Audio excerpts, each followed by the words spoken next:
வணக்கம் ஐயா முதல்வர் ஸ்டாலின் அவர்களுக்கு என் நெஞ்சார்ந்த வணக்கங்கள். இன்னைக்கு இந்த பதிவு ஒவ்வொரு தலைவர்களையும் நான் வேண்டி கேட்டுக்கிற போகிற ஒரு வீடியோ. இன்னைக்கு ஸ்டாலின் ஐயாவுக்கு நான் வேண்டுகோள்.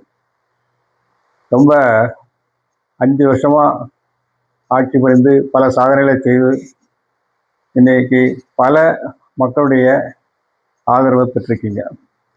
காந்தியாதியை நான் ரொம்ப சந்தோஷப்படுறேன். எல்லாரும் நாட்டுக்காகத்தான் உழைக்கிறீங்க, ரொம்ப சந்தோஷம்.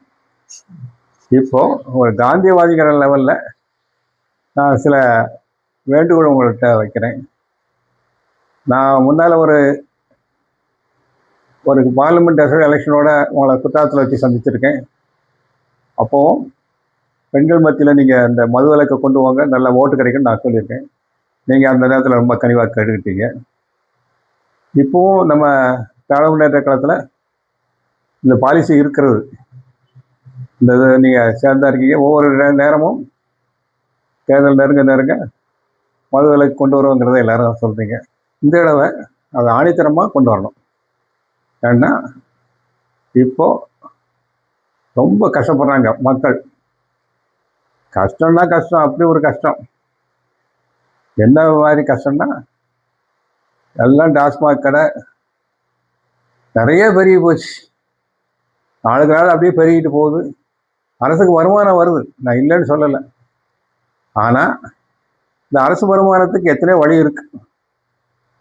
நல்ல கிரைனடுக்கல் மாலைகளை வெட்டி அதை எக்ஸ்போர்ட் பண்ணி அதில் வருமானம் பார்க்கலாம்.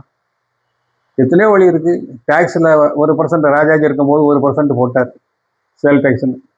அப்போ தான் இந்த சேல் டேக்ஸ் வந்தது. அப்போ 1% போட்டார். இப்போ நிறையா டேக்ஸ் போட்டிருக்கீங்க, அதுலேயே நிறையா வருமானம் இருக்குது. அதில் மத்திய அரசுலேருந்து நீங்கள் மானியம் கூட இதில் கேட்கலாம். இப்படி ஒரு நல்ல விஷயங்கள்லாம் நீங்கள் உங்களால் ஈஸியாக செய்ய முடியும்.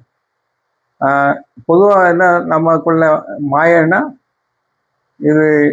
இதனால தான் கவர்மெண்ட் நடக்குது அப்படின்னா உங்களுக்கே தெரியும். இதனாலலாம் கவர்மெண்ட் நடக்கலை. ஏராளமான சோர்ஸ் இருக்குது. இன்னைக்கு நிறைய சோர்ஸ் இருக்குது. அது பண்ணி தான் இப்போ கவர்மெண்ட் நடக்குது. நல்லா செய்யுங்க முதல்வர் ஐயா. இந்த மது விலக்கையும் நீங்கள் இந்த தடவை மக்கள்கிட்ட திராவிட முன்னேற்ற கழகம் வந்ததுன்னா நிச்சயமாக இந்த மது விலக்கை நாங்கள் அமல்படுத்துவோம் அப்படின்னு கொஞ்சம் சொன்னீங்கன்னா எல்லாரும் காது கொடுத்து கேட்பாங்க. எல்லாருக்கும் அது சந்தோஷத்தை கொண்டு வரணும். ஏன்னா நிறைய புகழ் ஆயிடுச்சு, உங்களுக்கு நிறைய பதவிகள் கிடைச்சாச்சு. இனிமே ஒரு ஆத்ம திருப்தி.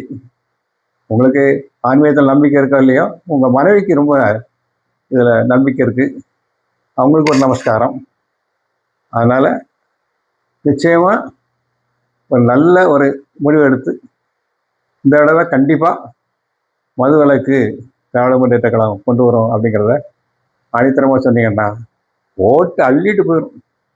நீங்கள் நினைக்கிறபடி இல்லை, நீங்கள் சொல்லி பாருங்கள், ஓட்டு எங்கே போயிடும். ஏன்னா அந்த அளவுக்கு பெண்களுடைய, ஏன்னா இன்றைக்கி 50% மேலே பெண்கள் இருக்காங்க. அவங்களுடைய மனநிலை எப்படியா இந்த மது விலக்கு வரணுங்கிறது தான். சரிங்களா முதல்ல ஐயா? ரொம்ப சந்தோஷம். வணக்கம்.